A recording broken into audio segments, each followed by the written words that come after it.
मुख्यमंत्री बन जाता है तो बीजेपी में जाते ही सारे पाप धुल जाते हैं। कहाँ तक गिर गए हैं ये भाजपा, मुझे समझ में किस हद तक गिरेंगे तो तरस आने लगता है। सच कहूँ तो इनके ऊपर तरस आता है। इसी तरीके से ईडी का सहारा ले रहे हैं, सिलेक्टिव टारगेटिंग करा रहे हैं। पूर्व उद्योग मंत्री शाहनवाज जी के ऊपर गंभीर आरोप लगते हैं बलात्कार के। इनके ही फार्म हाउस में एक महिला ने नशीला पदार्थ मिलाकर के बलात्कार की। पुलिस ने रिपोर्ट नहीं दर्ज किया, एफआईआर नहीं हुआ।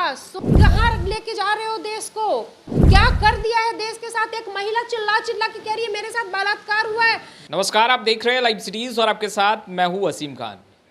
मनीष सिसोदिया, दिल्ली के डिप्टी सीएम, उनके घर पर सीबीआई की छापेमारी और उसके बाद से बिहार की सियासत में भी एक गर्माहट देखी जा रही है, क्योंकि राजद लगातार ये कहते रहा है कि सीबीआई, ईडी, ये तमाम जो सरकारी एजेंसियां हैं इनका दुरुपयोग किया जा रहा है, विपक्ष को डराने की कोशिश की जा रही है।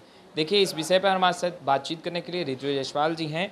जिस तरीके से दिल्ली में सीबीआई की रेड चल रही है मनीष सिसोदिया के घर पर, ऋतु जायसवाल जी कैसे देख रहे हैं? आश्चर्य नहीं होना चाहिए, आपको भी हमें भी, किसी को भी आश्चर्य नहीं है।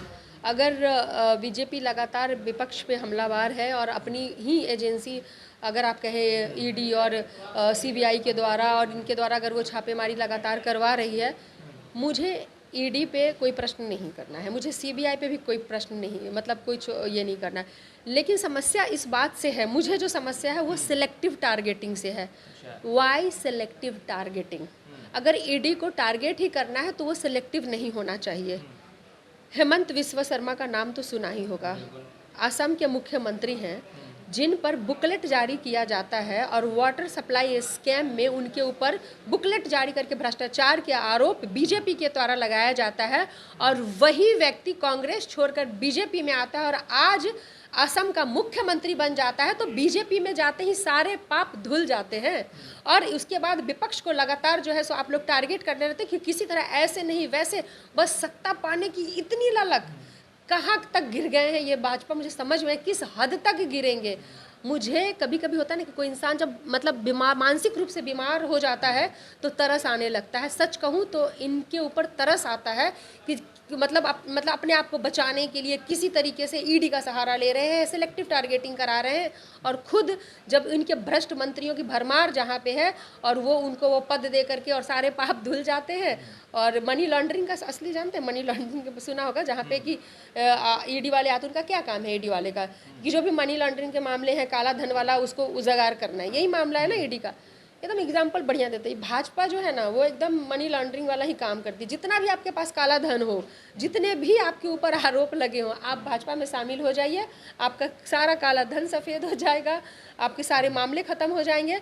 लेकिन अगर आप विपक्ष में रहेंगे तो सिलेक्टिव टारगेटिंग के शिकार होते रहेंगे, सिलेक्टिव टारगेटिंग के शिकार आप होते रहेंगे। बीजेपी के नेता तो ये कहते रहे हैं कि ये तमाम जो एजेंसियां जिन पर आप लोग सवाल उठाती रही हैं वो स्वतंत्र एजेंसियां हैं, और अगर कोई दोषी नहीं है तो फिर डरने की क्या बात है? अगर उसने भ्रष्टाचार नहीं किया तो डरने की क्या बात है? इसलिए तो कह रहे हैं ना कि सिर्फ हमको समस्या ईडी से है ही नहीं, सीबीआई से है ही नहीं, हमें समस्या सिर्फ सिलेक्टिव टारगेटिंग से है। ये मानिए, हमें सिर्फ सिलेक्टिव टारगेटिंग से प्रॉब्लम है। कौन कौन ये कौन कर रहा है ये? किसके, जिनके इशारों पे हो रहा है, जहाँ पे कि एक तरफ मुख्यमंत्री बन जाते हैं असम से, उतने ही भ्रष्टाचार करके जिन्हें भाजपा ही जिनके खिलाफ बुकलेट जारी कर करके करवाती है। सीबीआई ईडी काम कर रही है तो कौन, और केंद्र में कौन बैठे हैं, और केंद्र में सरकार किसकी है, किनके हैं? भाजपा के हैं, उनके हैं, उनके ही इशारों पे नाचते हैं ये, उनके ही तोते हैं, उनके ही राग अलापते हैं। मैं भाई लगाऊंगी मैं, क्योंकि अगर मुझे न्यूट्रल दिखता, अगर मुझे दिखता कि ठीक है जो भाजपा के विपक्ष में है उनको टारगेट किया गया, तो आज भाजपा के जितने भी मंत्री हैं जिनको उनको नहीं किया गया, तो भाई प्रश्न तो खड़ा होगा। क्यों टारगेट, आखिर केंद्र सरकार क्यों टारगेट करेगी? क्यों सेलेक्ट कर करके? आप मानते हैं ना कि सिलेक्टिव टारगेटिंग है? आप कह रही हैं तो हम कहेंगे कि क्यों? वो अपना अब देखिए, आप एक एग्जाम्पल आपको देते हैं। एक तरफ अभी उन्होंने जो जितना हंगामा किया जंगल राज रिटर्न्स का, कार्तिकेय कुमार को लेकर के, कोई आरोप सिद्ध नहीं हुआ था, ठीक है, आरोप लगे थे, आरोप लगे हुए तमाम लोग हैं। एक तरफ तो बात ये हो रही है कि भाई ठीक है आरोप लगे हैं, इस्तीफा देना चाहिए।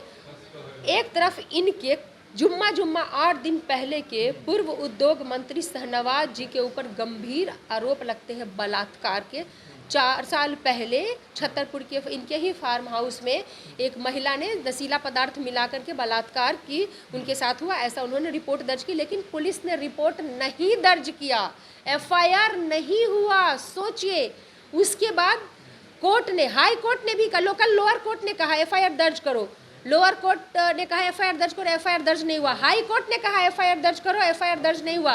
सुप्रीम कोर्ट में चले गए शाहनवाज जी, सुप्रीम कोर्ट में चले गए, सुप्रीम कोर्ट ने भी कहा कि एफआईआर दर्ज करो, लेकिन दिल्ली की इसी पुलिस ने एफआईआर दर्ज नहीं किया। दिल्ली पुलिस किसके अंदर में आती है? गृह मंत्री अमित शाह।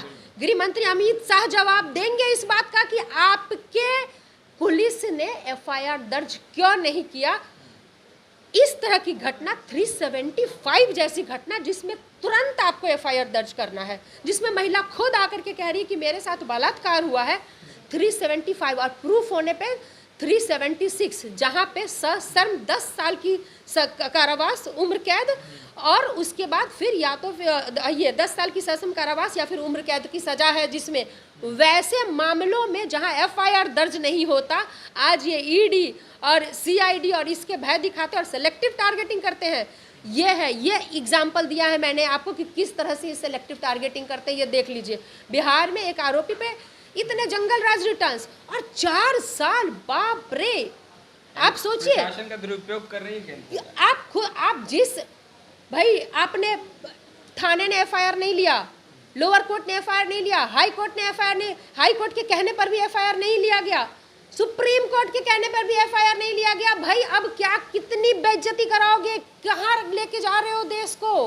क्या कर दिया है देश के साथ? एक महिला चिल्ला चिल्ला के कह रही है मेरे साथ बलात्कार हुआ है, और लगातार जिस मतलब माननीय कोर्ट का आदेश का जिस तरीके से लगातार मतलब आप सोचिए कि उनका पालन नहीं किया जा रहा है इन भाजपाइयों के, ये गृह मंत्री जिनके अंदर ये दिल्ली की पुलिस आती है, और वो कौन से छत्र छाया में पल रहे हैं भाई। और आप यहाँ पे बात कर रहे हैं कि मनीष सिसोदिया जी के, यही मैं बात कर रही हूँ कि यही है सेलेक्टिव टारगेटिंग, जहाँ इनको अपने करतूत नजर नहीं आ रहे हैं शाहनवाज जी के। तो आपने सुना, अपने नेताओं को छोड़ रही है बीजेपी और केंद्र सरकार, और सेलेक्टिव टारगेटिंग कर सीबीआई और ईडी के द्वारा तमाम जो विपक्षी दल के नेता हैं उन्हें डराया जा रहा है। खैर, लाइव सिटीज़ के साथ बने रहे, आपका बहुत बहुत शुक्रिया। असम का मुख्यमंत्री बन जाता है तो बीजेपी में जाते ही सारे पाप धुल जाते हैं। कहाँ तक गिर गए हैं ये भाजपा, मुझे समझ में किस हद तक गिरेंगे, तो तरस आने लगता है। सच कहूँ तो इनके ऊपर तरस आता है। इसी तरीके से ईडी का सहारा ले रहे हैं, सिलेक्टिव टारगेटिंग करा रहे हैं। पूर्व उद्योग मंत्री शाहनवाज जी के ऊपर गंभीर आरोप लगते हैं बलात्कार के। इनके ही फार्म हाउस में एक महिला ने नशीला पदार्थ मिला करके बलात्कार की, पुलिस ने रिपोर्ट नहीं दर्ज किया, एफआईआर नहीं हुआ। कहाँ लेके जा रहे हो देश को? क्या कर दिया है देश के साथ? एक महिला चिल्ला चिल्ला के कह रही है मेरे साथ बलात्कार